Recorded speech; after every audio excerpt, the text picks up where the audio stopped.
The Big Ugly Monster and the Little Stone Rabbit. Once in a cave there lived a big ugly monster, perhaps the ugliest monster in the whole world.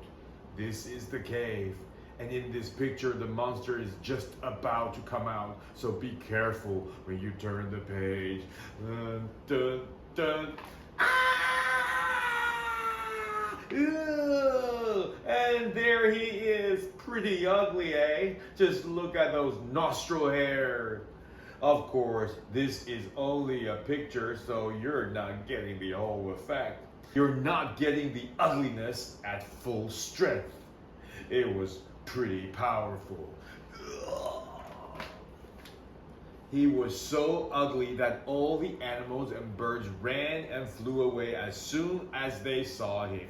Ah, run away! He was so ugly that all the flowers dropped their petals and the trees shed their leaves and even the grass turned brown and withered and died. Dun, dun, dun.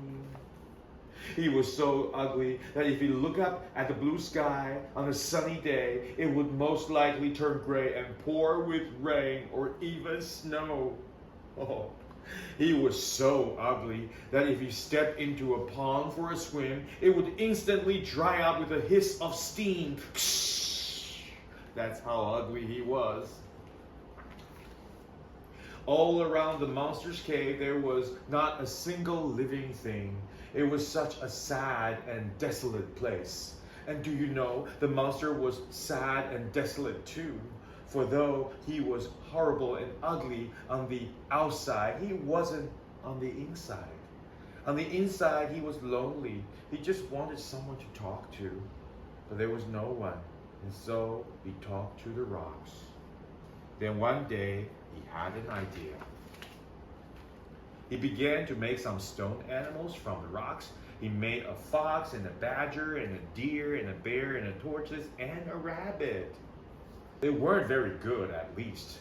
The heads weren't very good. The monster had never seen much of the real animals' heads. The back ends were much better. That was the bit he usually saw as the animals ran away. When he had finished, the monster was pleased with all his stone animals. He smiles. Oh, look at my animals. Dun, dun, dun! Unfortunately, the monster was so ugly that when he smiled, the stone animals cracked and shattered, and he was left with a pile of rubble. All except one of the animals, that is. The stone rabbit did not crack. Perhaps the rock was stronger. I don't know why it was, but the stone rabbit did not crack. Oh, yeah, my stone rabbit. Even when the monster gave it an extra big smile. Just to test it, the stone rabbit did not crack. So the monster talked to the stone rabbit, and though the rabbit did not have much to say, the monster was happy. No! The monster sang to the stone rabbit, and when he sang, rocks would shatter and split for miles around. And though the rabbit never joined in, not even for the chorus, still the monster was happy. Sometimes, on nights when the moon was full, the monster danced, and when he danced, the ground shook like an earthquake. The great cracks split the land, and the moon dashed away and hid behind the clouds. And though the rabbit never joined in, not even to tap its foot, the monster was happy nonetheless. Sometimes the monster did tricks. He stood on one hand and juggled and did cartwheels and somersaults. And when he did his tricks, lightning flashed, thunder cracked, and the wind howled like the tornado. And the rain lashed down. And though the rabbit never joined in, unless you count playing statues, the monster was happy nonetheless. Years and years passed by, and the monster talked and sang and danced and did his tricks. But sometimes they both just sat and watched the storms roll by. And though the monster got older and older and uglier, and his hair turned gray and his teeth fell out, the stone rabbit never changed at all. A time came when the monster was so old he could no longer sing or dance or do tricks. He could still play checkers, however.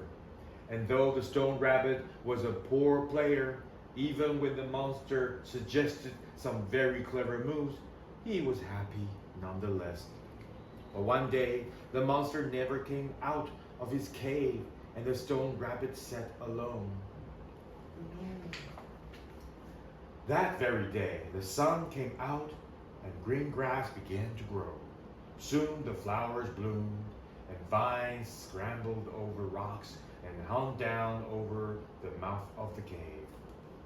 Trees grew up straight and tall, and all the animals and birds came back. It was a beautiful place now, perhaps the most beautiful place in the whole world.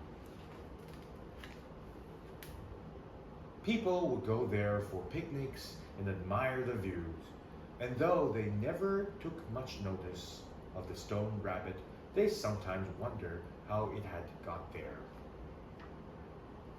That's the story of the big, ugly monster and the little stone rabbit.